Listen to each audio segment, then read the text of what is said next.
Profile में हम ये समझते हैं कि हम हर कदम पे और हर कोशिश ये करेंगे कि रिक्रूटमेंट रुके और साइकिल ऑफ वायलेंस जो है टूटे।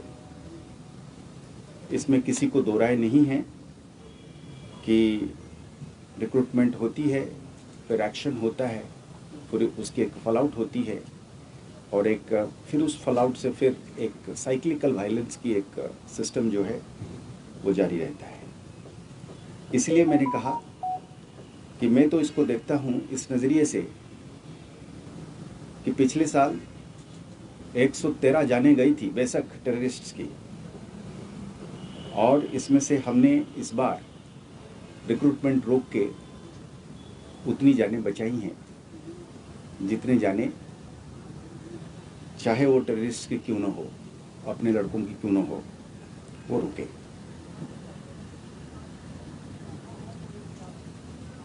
सिविलियन किलिंग्स में पिछले साल 31 सिविलियन की डेथ हुई थी, इस साल घट के वो 14 है टेररिस्ट रिलेटेड किलिंग्स में। इसमें भी कमी है। पिछले साल टेरर रिलेटेड क्राइम इंसिडेंट्स जो है वो 125 थी और इस साल घट के 46 है। परसेंटेज के हिसाब से ये 63% की डिक्लाइन है।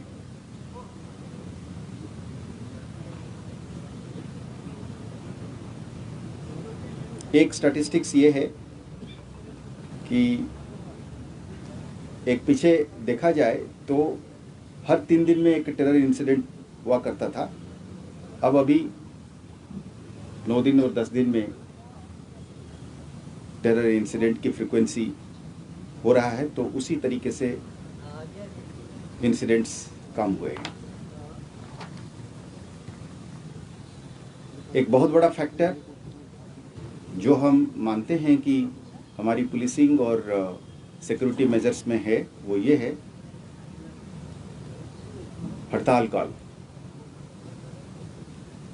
हम सब लोगों को मालूम है 2021-22 इसमें लगातार हड़ताल call, public disorder, street violence में एक डेफिनाइट ट्रेंड है कम होने की, और पिछले साल ऑलरेडी कम था, इस साल और ज़्यादा कम हो गया है।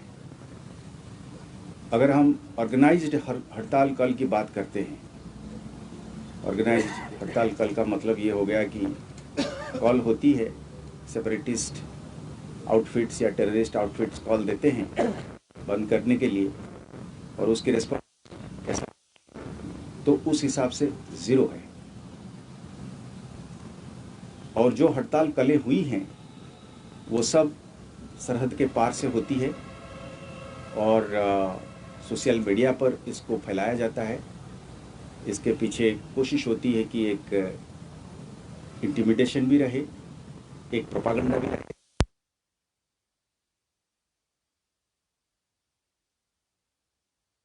और इसके असर नहीं है। इसमें पुलिसिंग के साथ साथ हम समझते हैं कि कॉमन सिटीजन की रोल बहुत ज़्यादा रही है। एक हिसाब से हम इसको मानते हैं कि कॉमन सिटीजन जो है इसको एंडोर्स किया है। So by way of not responding to the calls and without any application of force from the side of the security establishment, this is in fact a silent endorsement of the silent common man who has voted in favor of peace and order.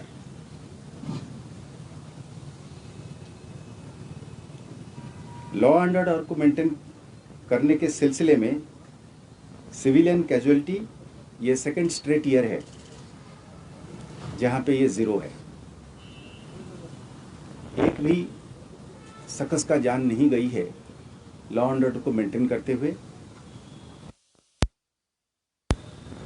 बहुत achievement है।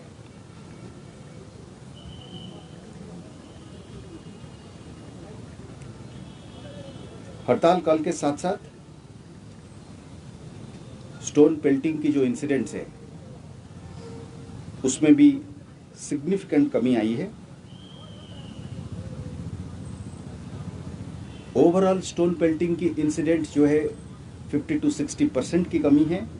और जैसे मैंने कहा था कि organised stone peltings, stray stone pelting of mischievous elements, 4 या 5 लोग मोहल्ले से निकल के 2 पत्थर मारते हैं, उसको हम फिर भी गिनती करते हैं। उसको गिनती करने के बाद हम कहते हैं कि फिर भी जो है वो 60% की कमी है। ऑर्गेनाइज्ड स्टोन पेल्टिंग जो हम सब लोगों को पता है, एक योजनाबद्ध तरीके से एक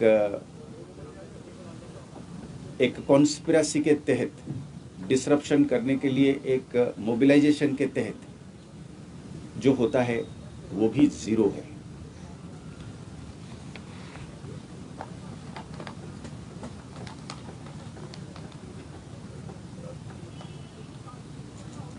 टेररिज्म के खिलाफ फाइट करते हुए या लॉ एंड ऑर्डर को जूझते हुए अपने पुलिस वालों की जो जानें या सिक्योरिटी फोर्स पर्सोनेल की जो लाइव्स है वो जो हम खोते थे वो भी उसमें भी काफ़ी कमी आई है। इस साल लास्ट ईयर 14 लोगों की मार्टरडम हुई थी। इस साल हमने 4 पुलिस वालों की मार्टरडम को फेस कर रहे हैं या फेस किए हैं, जिसमें एक डीएसपी साहब शामिल है, एक इंस्पेक्टर साहब हैं, 2 हेड कांस्टेबल हैं। कहने का मतलब है इसमें भी 71% की कमी है। पर जैसे मैंने कहा कि statistics sometimes does not really underline the real picture in its true nuances, but it is some rough measure as to show as to how things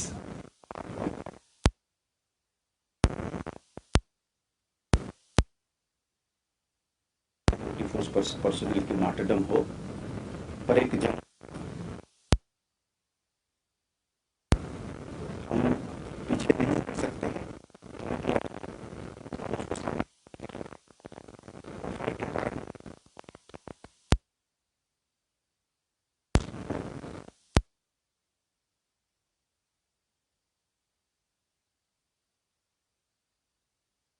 भी कमी लाने की कोशिश करेंगे, जाने उधर हो जाने इधर हो। जैसे मैंने शुरुआत में कहा था, हर life, her limb is precious to us. Our effort as a law enforcement agency would be to see that not even one life is lost. In this connection, this decline is something which we would like to improve upon in 2024.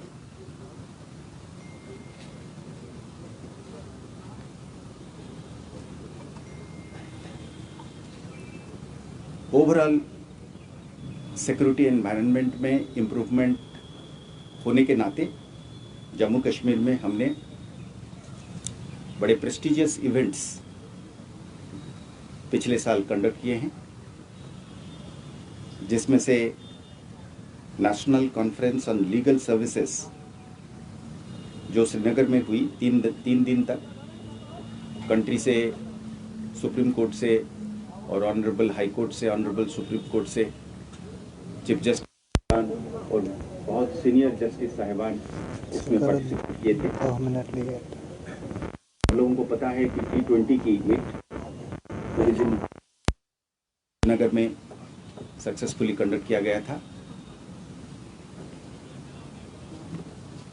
Shri Amarnath यात्रा, जिसमें 4.5 lakh pilgrims visit किए थे, उसको भी सुचारू रूप से निभाया गया। 34 साल के बाद जो 8वीं मुहर्रम होता है दिन, हमने ऑर्गेनाइज कराने में कामयाब हुए, जिसमें ब्रदर्स हैं, भाई हैं। उनकी रिलीजियस इवेंट को हमने ऑर्गेनाइज करने में सफल हुए। 40,000 के करीब लोग इसमें पार्टिसिपेट किए। ये करीब 6-7 घंटे तक चला। मैं ये भी कहना चाहूँगा, political party, national political parties भी अपने बड़े कार्यक्रम जैसे भारत जोड़ो यात्रा, वो भी J&K पुलिस ने बाकी CAPF के सहायता से, खासकर CRPF की सहायता से, और बाकी CF भी इसमें शामिल थे, उसको भी कंडक्ट किया विदाउट एनी अनटूवर्ड इंसिडेंट।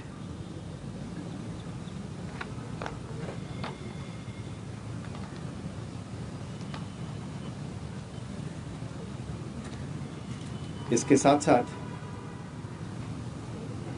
ये ओवरऑल सिक्योरिटी सिचुएशन में जो इम्प्रूवमेंट आई है, मैं तो स्टैटिस्टिक्स से इसको अंडरलाइन किया या हाईलाइट किया, पर एक्चुअली इसकी एहसास ग्राउंड पे कॉमन मैन को डेली लेवल पे अपना रोज़मर्रे की ज़िंदगी में, वो घर से निकलता है, कॉलेज जाता है, बिजनेस करता है, ऑफिस जाता है, दुकान खोलता है, उसमें उसको महसूस होता है।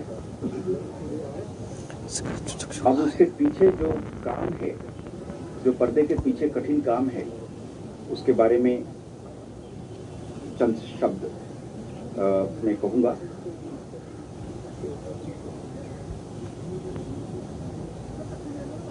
ये कठिन काम इसलिए है कि हम हमेशा ये कहते आए हैं कि सोसाइटी की एक लार्जर सेक्शन को, एक बड़ा सेक्शन को, चंद भर लोगों के लिए, मुट्ठी भर लोगों के लिए हम उनको उनके हवाले नहीं कर सकते, उनकी a couple of criminal elements, be it part of terrorist or separatist networks, or be it part of any other organized crime, we cannot leave the rest of the society to their whims and fancies.